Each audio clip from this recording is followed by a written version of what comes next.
तिमाही नतीजों पर चर्चा के लिए हमारे साथ एक बैंक है। इस वक्त इंडियन बैंक का मैनेजमेंट हमारे साथ जुड़ा हुआ है। Q3 में कंपनी की कुल आय में इजाफा देखने को मिला है, साथ ही GNPA और NNPA यानी नेट NPA में भी सुधार देखने को मिला है।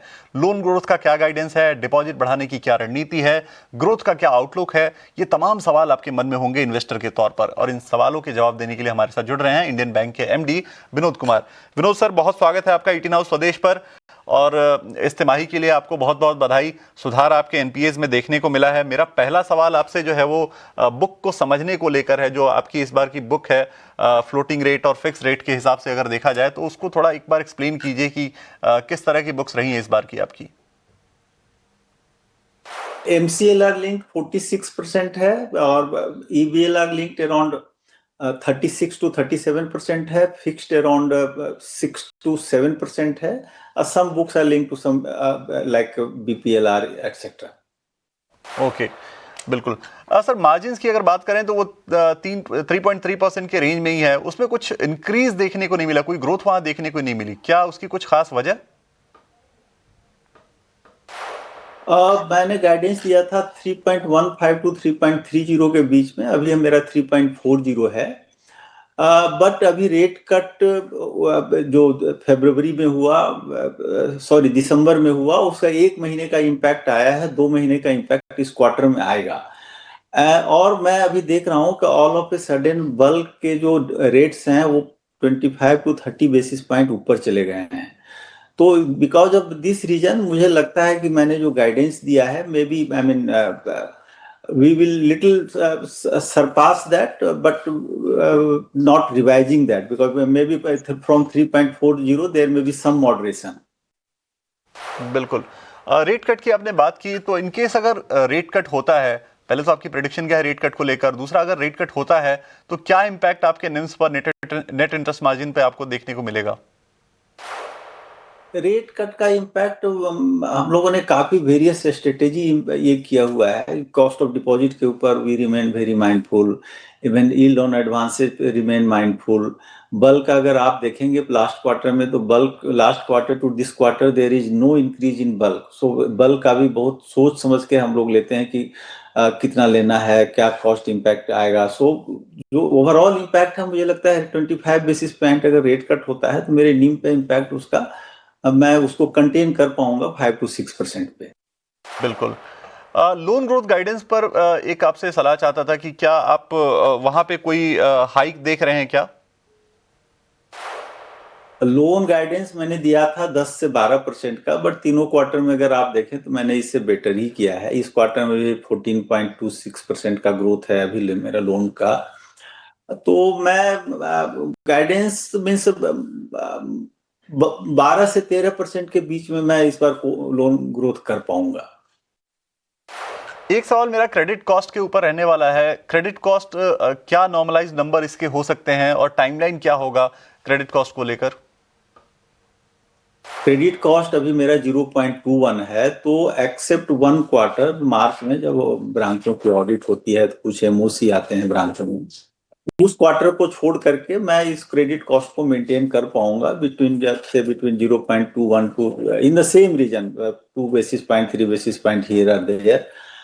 लेकिन जब ईसीएल इम्प्लीमेंटेशन होगा 1 अप्रैल 2027 से, तो उसमें स्टैंडर्ड एसेट के ऊपर थोड़े से प्रोविजन बढ़ जाएंगे, तो उसमें एडिशनल अराउंड 25 बेसिस पॉइंट का इम्पैक्ट हमारे क्रेडिट कॉस्ट पे आ सकता है। तो उस केस में मेरा credit cost next financial year में वो है अराउंड 50 बेसिस पॉइंट वो तक बढ़ सकता है। बिल्कुल, 50 बेसिस पॉइंट तक बढ़ सकता है क्रेडिट कॉस्ट। ठीक है। कैपिटल रेज कोई प्लान कर रहे हैं क्या आप सर, कैपिटल एडिक्वेसी रेशियो को बेहतर करने के लिए FY27 में? This year I don't have any plan this year, तो क्योंकि मेरा कैपिटल एडिक्वेसी रेशियो 16.58% है ऑलरेडी, और मार्च में प्रॉफिट फ्लो बैक होगा तो 18% का ऑलरेडी आई एक्सपेक्ट कि कैपिटल एडिक्वेसी पहुंच जाएगा मेरा। तो एज सच रिक्वायरमेंट तो नहीं है, लेकिन अगर अच्छी अपॉर्चुनिटी कोई आती है, मेरा price to book value ratio बहुत अच्छा होता है, या पी रेशियो बहुत अच्छा होता है, if I see some opportunity, in that case I may go for some capital raise. इस साल भी अगर आप मेरा देखें तो मेरा पास बोर्ड अप्रूवल था 5,000 करोड़ का कैपिटल रेज करने का QIP के थ्रू और through any other means, but वो एक्सरसाइज नहीं किया है मैंने। तो एनेबलिंग क्लॉज मैं रखूंगा, तो अगर अपॉर्चुनिटी आई तो करूंगा, बट बिजनेस ग्रोथ के लिए रिक्वायरमेंट नहीं है। बिल्कुल। अ, एक असल ईसीएल प्रोविजनिंग के ऊपर आपसे पूछना चाहता हूं कि ईसीएल प्रोविजनिंग की वजह से जो ये इम्पैक्ट होगा फ्रेमवर्क का इम्प्लीमेंटेशन का, उसका आपका कैपिटल सीएआर पे, कैपिटल एडिक्वेसी रेशियो पे क्या असर पड़ने वाला है? ईसीएल इम्पैक्ट का डेफिनेटली कैपिटल एडिक्वेसी पे एडवर्स इम्पैक्ट पड़ेगा, क्योंकि फर्स्ट क्वार्टर में ही जब when we will have to provide for, but मैं अभी से रिजर्व क्रिएट करना स्टार्ट कर दिया। अगर आप देखें पिछले क्वार्टर में SMA 1 पे मैंने 5% का प्रोविजन किया था, इस क्वार्टर में 5% का एडिशनल प्रोविजन किया है। SMA 2 में भी मैंने 10% का प्रोविजन करके रखा है। तो रिजर्व क्रिएट करना अभी से मैंने स्टार्ट कर दिया है। तो मेरा उम्मीद है कि 5 साल का जो रिक्वायरमेंट है ग्लाइडिंग पाथ का, I may not require that definitely in the first year itself, कि फर्स्ट ईयर में मैं जो कैपिटल एडिक्वेसी रहेगा pre ECL level, we will reach that level in first year itself. Quarter I will have to see कि how many quarters, उसमें कितने quarter लगेंगे। इस वक्त सर रिटर्न ऑन एसेट के क्या लेवल्स हैं और क्या आप एक आउटलुक देख रहे हैं रिटर्न ऑन एसेट को लेकर? आरओए पे हम लोगों ने 2-3 फैक्टर पे काम किया है, cost of deposit, yield on advances और other income and controlling expenses. So cost of deposit अगर आप देखें तो इस क्वार्टर में भी मेरा अराउंड 9 बेसिस पॉइंट डाउन आया है, यील्ड ऑन एडवांसेज भी डाउन आया है, but in yield on advances against rate cut of 25 basis point only 8 to 9 basis point down आया है। So we remain very careful of yield on advances and cost of deposit. Bulk deposit अगर आप देखें तो bulk deposit जो costly deposit है वो मैंने पिछले जो क्वार्टर का जो मेरा लेवल था उसी लेवल को मेंटेन किया है मैंने। प्लस ऑपरेटिंग एक्सपेंसेज को भी वी रिमेन वेरी केयरफुल। इस बार ऑपरेटिंग एक्सपेंसेज मेरा थोड़ा कम हुआ रहता, लेकिन वो DICGC का प्रीमियम का कुछ पेमेंट आया एडिशनल, जो फर्स्ट टाइम आया है, उसके वजह से मेरा ऑपरेटिंग एक्सपेंसेज गया, अदरवाइज ऑपरेटिंग एक्सपेंसेज भी मेरा कम हुआ रहता।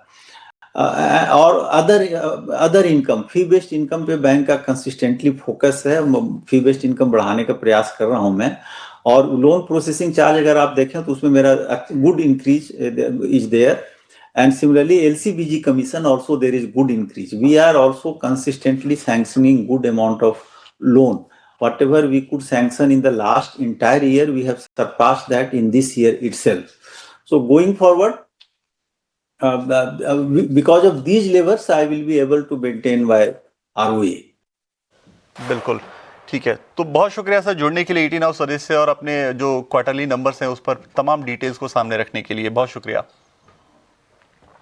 चलिए आगे बढ़ते हैं। एक राय इंडियन बैंक के ऊपर हमारे मेहमानों से लेते हैं। निमेश, क्या आपकी राय बनती है इंडियन बैंक के ऊपर?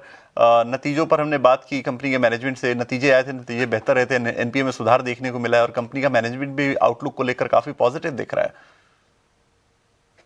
देखिए, PSU बैंक के अंदर हमारा व्यू बुलिश है, और पर्टिकुलरली इंडियन बैंक का अगर आप देखें तो कंपेयर टू अदर पीयर्स काफी आउट परफॉर्मेंस किया है। स्टॉक का चार्ट स्ट्रक्चर भी काफी स्ट्रांग है, और मैं मानता हूं कभी भी ये स्ट्रांग मोमेंटम जो है वो कंटिन्यू रहेगा।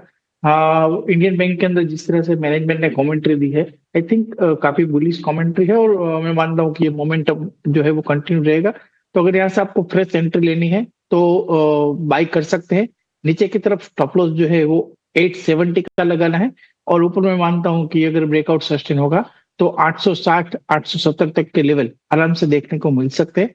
तो फिलहाल चार्ट स्ट्रक्चर बुलिश है, स्टॉक अपने ऑल टाइम हाई के करीब ट्रेड कर रहा है, ब्रेकआउट आया है, इस वजह से स्टॉक के अंदर फ्रेश एंट्री लेने की राय है। बिल्कुल, सो फ्रेश एंट्री की राय यहाँ पर बनती है निमेश की तरफ से। निमेश, बहुत शुक्रिया आज समय देने के लिए, इस एडवाइस के लिए और तमाम शेयरों पर जो आपने एडवाइस दी उसके लिए। फिलहाल हम इस शो को यही समेट रहे हैं। एक छोटा सा ब्रेक हमें लेना है। ब्रेक के बाद जब हम वापस लौटेंगे तो आपके और भी शेयरों पर हम सलाह लेंगे अपने नए मेहमान के साथ। चलिए फिलहाल एक छोटा सा ब्रेक।